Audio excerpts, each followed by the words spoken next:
What's up, dudes? I'm Hilah, and today on Hilah Cooking, we are going to make some big-ass burritos. We're going to stuff them with all kinds of stuff, and I'm going to give you some other ideas for stuff to stuff them with. We're going to talk about how to freeze them so you can pack them for lunch, because who doesn't love a burrito? That reminds me, I have a song. Let's get down to the business of burritos now. When I say burr, you say ito. Burr. Come on, you guys.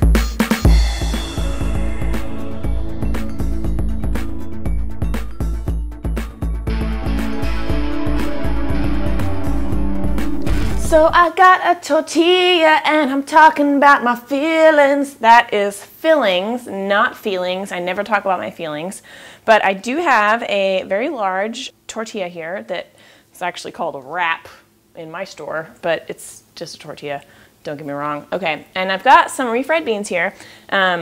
In Mexico, so burritos are always made with flour tortillas, and that's why sometimes I get some shit from people because I make breakfast tacos out of flour tortillas, and people are like, ugh, tacos are always on corn tortillas. But, I mean, in Mexico maybe that's true, but not in the US. But anyway, burritos are always on flour tortillas, and usually much larger than tacos. So the beans is kind of our little glue here, so you just want to spread that out like you're making a pizza.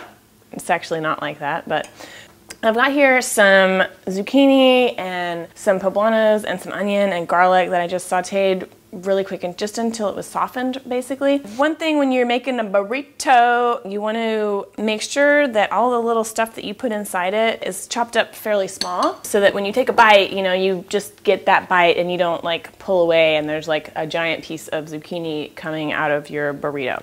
All right, and then I've got some chicken here that I just poached and seasoned pretty much like I did in the chicken enchiladas video. Oh, cheese, queso, what's up? I need a little bit of that. Okay, so now I've got some cheese, some vegetables, some chicken, some beans. If you wanted to just wrap this up right now, you could freeze it and then microwave it later for lunch, which is something I used to do a lot. And it's just such a great little portable, snacky lunch. I'm not gonna freeze this, so I'm gonna go ahead. I've got some sort of like pico de gallo. It's actually just tomato and cilantro with some lime and salt, but it's a little cheater's pico. So then we just fold this up. Just kind of like you're folding up a little package. I'm sure you've seen these at Taco Bell, which is where they were invented. Just kidding. You could eat this as is, or you could microwave it, or you could put it in the oven. I am going to just grill it very lightly in the skillet just to toast it up and get the cheese melted and everything like that. So come with me this way. So I've just got this. Well, it's on high heat because that's how I do it, but it's just got just a smattering of oil in there that's left over from when I grilled the vegetables. So just like the tiniest bit of oil, just a couple minutes, and we're just trying to get, you know, the cheese to melt and everything to kind of sync up, as you will. All right. Got a tortilla and I'm talking about my feelings. And a little flippity-doo-dah. There we go. Oh my gosh. It's totally looking like those things that you buy in the freezer section. Those patio burritos, El Patio. Familiar with those? Well, you won't be after this. So this is nice and toasted on both sides. Smelling good and toasty.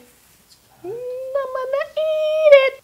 Okay, burrito time. So I'm gonna cut this in half to show you the beautiful, colorful insides. God, please be pretty. Okay. Oh, wow, that's totally pretty. Oh my gosh. Dudes, that's beautiful. It's like a rainbow in there.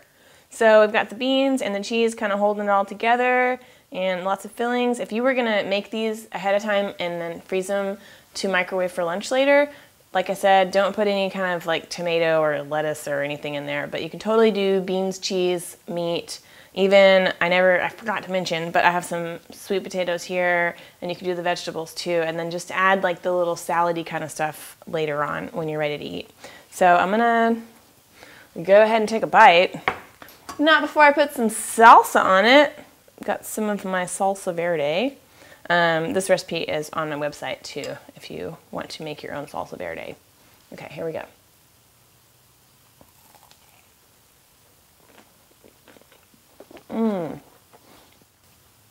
I feel a little silly oohing and ahhing over this burrito because it's so simple, but it's really delicious. And you know what?